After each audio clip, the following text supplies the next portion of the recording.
அது என்ன ஒரு கொடுமையான ஒரு வாழ்க்கை, என்னங்க வாழ்க்கை இப்படி வந்து போகிறதுக்கு வந்து இது என்னவா அந்த கட்சியோட வச்சுட்டு அந்த அந்த போஸ்ட்மார்ட்டம் வந்து பண்ணுறதுக்கு என்னன்னு எங்களுக்கு வந்து ஒரு டீட்டெயிலே நமக்கு தெரியலைங்க.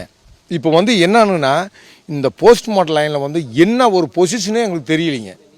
இப்போ இந்த பாப்பா வந்து அடிச்சு கொண்டாங்களா இல்லை தானாக செத்துச்சா இல்லை கும்பலை செத்துச்சா, இது வந்து எனக்கு வந்து டீட்டெயில் வந்து எனக்கு தயவு செய்து வந்து எனக்கு வந்து அந்த வந்து ஒரு நிதி கிடைக்கணும். ஏன்னா நாங்கள் வந்து சரியான ஒரு கஷ்டம் இங்கே பார்த்தீங்களா இல்லையா, நான் அவ்வளோ வந்து என் பிள்ளைய வந்து நான் கொடுத்து வந்து இழந்துட்டு கிடக்கிறேன். அவ்வளோக்கு வந்து ஒரு டாக்குமெண்ட்ஸ் லைனில் வந்து அவன் கொடுக்காத லைனுக்கு வந்து அங்கே பாருங்கள் 40ன்னா 48ங்கிறான் அப்படின்னு வந்து ஒரு ஜிஹெச்சில் அது வந்து இது பண்ணாங்கன்னா நம்ம என்ன பண்ணலாம்? இங்கே பா தம்பி, நாங்கள் தான் இப்போ தான் நாங்கள் வாங்குகிறோம். பிரச்சனைக்கு காரணம் வந்து கோர்ட்டு நடிச்சல்னா, ஆனால் இறந்ததுக்கு வந்து பார்த்தீங்கன்னா இன்னும் சொல்யூஷன் எதுவுமே கிடைக்கல. ஒரு தள்ளிக்கு செத்தாங்களா இல்லை அமுத்தி வைத்தாங்களா மீச்சாங்கன்னு தெரியவே இல்லை. செத்ததுக்கு காரணம் எப்படி செத்துருப்பாங்க? ஏன்னா அரசியலுங்கிறது வேறு, கட்சிங்கிறது வேறு. ஆனால் இறந்த வீட்டுக்கு வந்து என்ன காரணம் இருக்குது? ஒரு பொண்ணு அதெல்லாம் இன்னும் தெரிலைங்களே. போஸ்ட் பண்ணீங்களா? போஸ்ட் ரிசல்ட் என்ன கிடச்சி? நீங்கள் சொல்லுங்க பார்க்கலாம். தனியாக ரிசல்ட் வந்து இன்னும் கொடுக்கவும் இல்லை. இப்போ ஒரு பொண்ணு செத்தது ஆணாக இருந்தால் கூட சரி போடா தண்ணியை போட்டால் அடி போட்டால் சொல்லிக்கலாம்.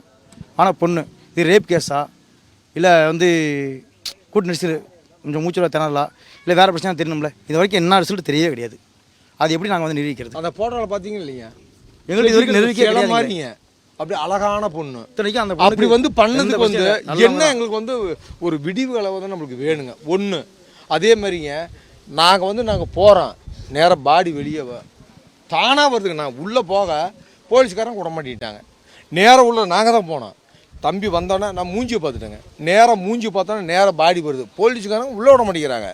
இந்த பேரை கூப்பிடுவாங்க அப்படின்னு எல்லாத்துக்கும் பாடி போயிட்டுருக்குங்க. நாங்கள் போகாமல் மூஞ்சி பார்த்து தான் நான் உள்ளே போனேன். தம்பி உள்ளே ஓட்டுனேன். நேராக வந்தானே நேராக வந்து கொண்டு அங்கிட்டே வந்து இது பண்ணாமல் பிடிச்சாங்க.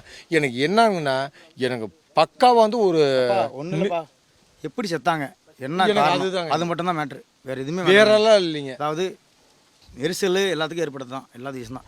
3 வயசு குழந்தைலேருந்து போயிருக்குது.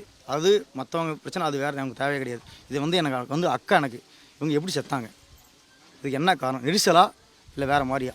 இதுக்கு வந்து தெரியாது. ஒரு தக்க நடவடிக்கை எடுத்து வந்து மெடிக்கல் காலேஜில் வந்து கொடுத்தாங்க.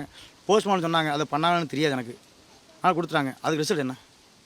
அதுக்கு வழி என்ன? டீட்டெயில் என்ன தெரியுங்களா? அது வந்து ஒரு பக்கம் வந்து என் பேர் அருண், என் பேர் AK சுப்பிரமணியங்க.